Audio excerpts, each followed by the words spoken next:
WitchSpire has officially launched into early access. But before you set off on your first adventure, there are a few important things that you need to know. Welcome to the Cozy Vale. I would first like to thank the developers for sending me an early review copy of the game. I have had a wonderful experience playing it so far. The game can be played solo or with up to 6 players at one time. Just remember though, that whoever hosts the lobby has to be online in order to play in that world again. XP sharing and difficulty is all based on how many players are in your lobby. So let's talk about the combat settings. When you begin, you will have 4 different difficulty settings. You have easy mode, standard mode, hard mode, and impossible mode. If you're looking for a more relaxed experience and don't want to stress about staying alive, then going with the easy mode may be your best option. Standard mode isn't overly difficult by any means, but it's enough of a challenge to keep you engaged. Hard mode and impossible mode are pretty self-explanatory and are suited to players who want more than just a little challenge. If you want even more control over these settings, there is a few more options in the world modifiers that can help, such as drops on death, pet damage, and enemy damage. The game can be quite flexible. When choosing a character class like wand or sword doesn't actually mean that you're locked to that class forever. In fact, you can use all weapons at any time, so experiment and go nuts with the weapons that you like the most. Don't overthink your starting familiars. Each one of these will appear later on in the game that you can bond with.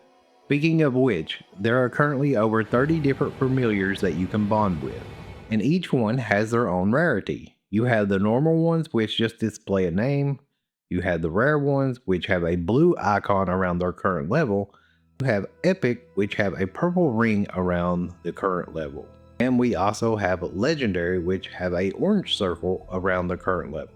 In order to equip a familiar, you're going to have to be next to your hearth in order to equip them. And you can have up to 3. Not only can you use these pets for combat though, you can also use them for puzzles, and you will also need them for your crafting stations. When you finally get into the game, you will first need to find a hearth. These will serve as your base camp. These are limited, so use them wisely until you get more. You will be using these to fast travel between as well. When you're able to craft a broom and beat the first location, you will be able to unlock flying. However, keep in mind that every time that you enter a new zone, you will have to find these little orbs to unlock the ability to fly in that region. So I would try to focus on unlocking that as fast as you can in each zone to make exploring just a little bit easier. Skill tree or luminaries look very intimidating at first, but it's not really. You can skip around as much as you wish, as long as you meet the requirement. As a tip, I would recommend getting Vigor ASAP. The more points that you put into Vigor means the more jumps that your character can have. I also recommend backpack upgrades as soon as possible. You'll find Luminary, which is your skill points, and backpack upgrades throughout the game as you explore it, so that does help as well.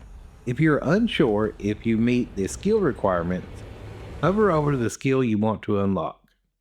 If you see green text, that means it's complete, and if you see red text, it means it's required. For instance, to upgrade my broom, I need witchcraft up to level 15. So what you want to do is pull up your character sheet by going into your inventory and look at your stats here at the bottom. And you'll see that I have 10 out of 15. So until I can reach 15, I can't get into that skill tree. Something to remember is that familiars go into your inventory slots. So whenever you bond with a familiar, if you don't have inventory space, they will drop to the ground and look like a blue marble on the ground.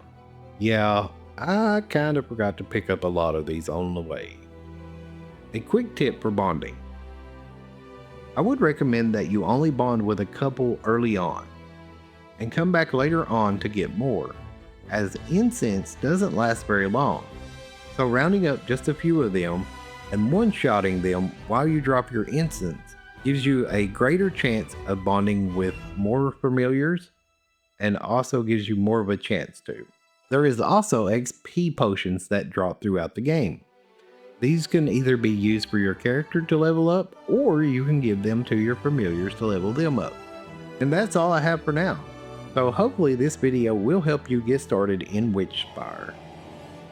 If it did, or if you enjoyed it, leave it a like and share it with all your friends, as I do greatly appreciate it.